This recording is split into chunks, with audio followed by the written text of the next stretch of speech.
بسم اللہ الرحمن الرحیم۔ السلام علیکم ورحمۃ اللہ وبرکاتہ۔ دوستو، آج ہم آپ کو ایک درویش کا قصہ سنا رہے ہیں جو اللہ تعالیٰ سے حلال رزق چاہتا تھا، وہ بھی بنا مشقت کے۔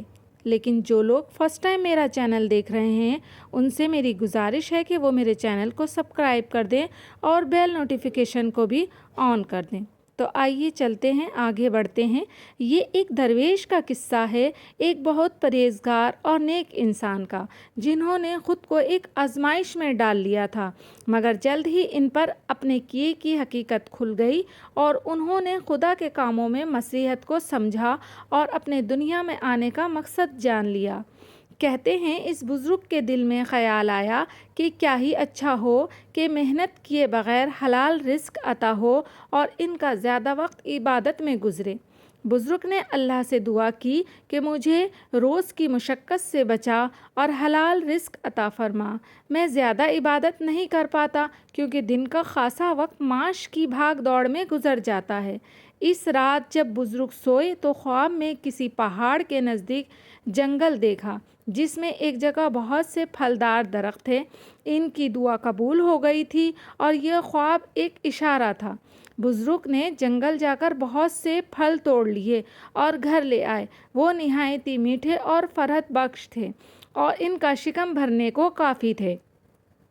درویش نے محسوس کیا کہ ان پھلوں کو کھانے سے ان کی گفتگو اور لب و لہجے میں بڑی تاثیر اور شیرینی پیدا ہو گئی ہے اور ان کا کلام سن کر لوگ بہت زیادہ متاثر ہوتے ہیں اور ان سے بڑی محبت کرنے لگے ہیں۔ اب انہیں چاہنے والے ہر وقت گھیرے رہتے اور یوں ان کو عبادت کا وقت نہ ملتا۔ بزرگ کے دل میں ایک اور خیال آیا اور انہوں نے دعا کی کہ اے پروردگار، مجھے وہ انعام عطا فرما جو سب سے پوشیدہ ہو۔ اس دعا کے بعد ان کی قوت گویائی یعنی بولنے کی طاقت جاتی رہی۔ بزرگ کے دل کو اطمینان ہوا کیونکہ پہلے ان کی گفتگو سننے کے لیے ہر وقت لوگ ان کے پاس حاضر رہتے تھے، لیکن اس طرح رفتہ رفتہ سب دور ہو گئے اور یوں ان کو عبادت کا زیادہ سے زیادہ موقع ملنے لگا اور قرب خداوندی میں لطف آنے لگا۔ اب بزرگ روزی کمانے اور محنت مشقت کی فکر سے آزاد تھے اور لوگوں سے بھی چھٹکارا مل گیا تھا۔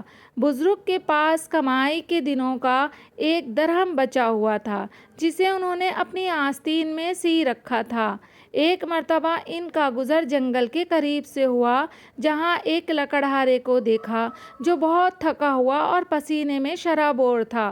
بزرگ کے دل میں خیال آیا کہ کیوں نہ یہ درہم اسے دے دوں، مجھے تو اللہ پاک رزق دے رہا ہے، لیکن اس درہم سے یہ لکڑہارا دو چار روز کی مشقت اور روزی کے غم سے بچ جائے گا۔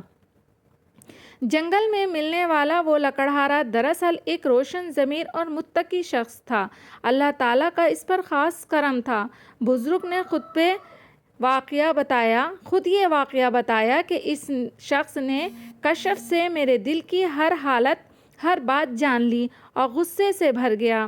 اس نے اپنی لکڑیوں کا کٹھا زمین پر رکھا اور دعا کی کہ یہ سب سونے کی بن جائیں، اور ایسا ہی ہوا۔ یہ دیکھ کر مجھے ہوش نہ رہا۔ جب حواس بحال ہوئے تو وہ ولی اللہ دعا مانگ رہا تھا کہ میں ڈرتا ہوں کہ کہیں میری کرامت میری شہرت کا باعث نہ بن جائے، اس لیے ان لکڑیوں کو اپنی اصلی حالت پر کر دے۔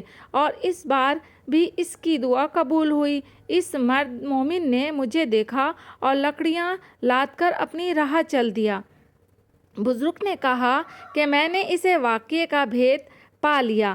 قدرت نے مجھے سمجھا دیا تھا کہ اس کا ایک باقاعدہ نظام ہے جس سے ہٹنا مسائل پیدا کرتا ہے۔ تب سے میں دوبارہ محنت کے ساتھ حلال روزی کی جستجو کرنے لگا اور جو وقت ملتا اس میں خشوع و خضوع سے عبادت کرتا۔ اس حکایت کو حضرت رومی رحمۃ اللہ علیہ سے منسوب کیا جاتا ہے جو ہمیں یہ سمجھاتی ہے کہ عبادات اور دنیاوی زندگی دونوں میں توازن پیدا کرنا چاہیے اور دین میں فکر معاش اور حلال روزی کی کوشش ترک کرنے کو پسند نہیں کیا گیا ہے۔ تو دیکھا آپ نے کہ یہ ایک کتنا سبق آموز قصہ تھا کہ اسی طریقے سے کچھ بھی ہمیں بیٹھے بٹھائے نہیں ملتا۔ جو بھی ملتا ہے وہ محنت سے ملتا ہے اور اللہ کے حکم سے ملتا ہے۔ اور دوسری بات ہمیں یہ سمجھ آئی کہ ہر کام اگر کوئی نہیں بن رہا تو اس میں بھی اللہ کی کوئی نہ کوئی مصلحت چھپی ہوتی ہے۔ کوئی بھی کام ہو اللہ کی مصلحت سے خالی نہیں رہتا ہے۔ تو انشاءاللہ میں امید کرتی ہوں کہ اس کہانی سے، اس سچے قصے سے آپ کو بہت کچھ سیکھنے کو ملا ہوگا۔ مجھے دیجیے اجازت، اللہ حافظ۔